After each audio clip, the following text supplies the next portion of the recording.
ñaña y a toda la comunidad que nos deja con el lonco para que él pueda dirigir la ceremonia. Really, kasi kung may tablong ko, direkto tutil, kung monto totalmente de luz, porque el fe, Venuica, Nien Mapu, en la fe, en Chaguanto, en el Tebalé, en Naudanto, y Tun, Nien Unun, Mari. Dice acá Eric Vargas Quintamante, Nunca Chanquilonco, Mapuche, dice la Kenche. Pero la, dice Cupay, Caín, dice Escutón, para Saligón, que me con el Guñol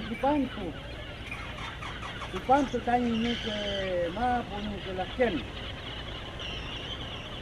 Bueno, en mérito a lo que implica esta ceremonia, quiero saludarlos a todos muy cordialmente, a los niños rucos que son los dueños de casa, a los hijos directivos, a los casquenes que nos acompañan, los loncos, las lamien, a nuestra amiga Claudia Mañado como niña ruca, presidenta de la comunidad y del territorio. Todos. Y le salen a través de palabras en ocupante.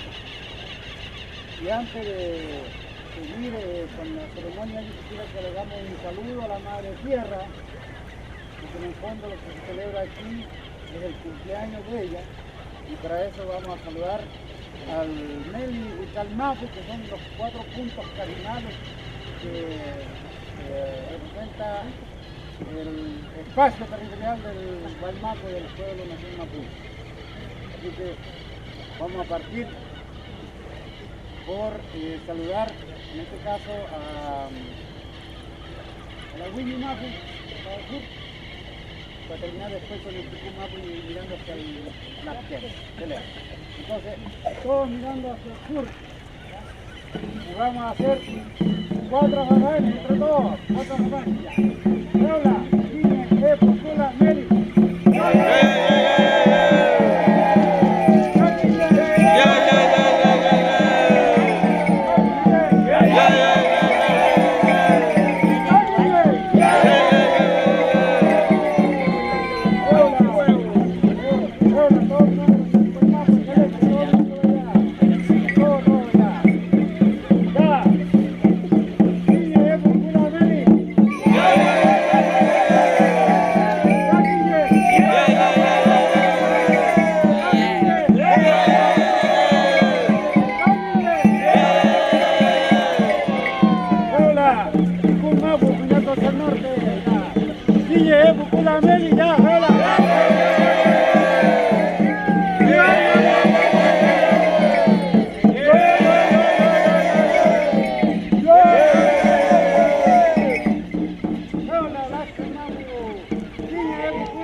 Que el pueblo mapuche hace con la madre tierra, con la madre mar, donde las cosas que ella nos da para alimentarnos, para vivir, se lo entregamos en ofrenda y aprovechamos de pedirle que nos dé mejor alimento, que nos dé salud, que nos dé buen pensamiento, que nos dé sabiduría, que nos proteja. Y nos comprometemos nosotros con ella a quererla, a cuidarla, a protegerla. Nos comprometemos con ella a hacerle ceremonias. En esto consiste esta ceremonia que vamos a desarrollar en este momento. Así que a todos se dan un poquito de escu y los que no tienen, que hagan a babán para mientras hacemos nosotros el escutón. ¿Te parece? Calma.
Gracias.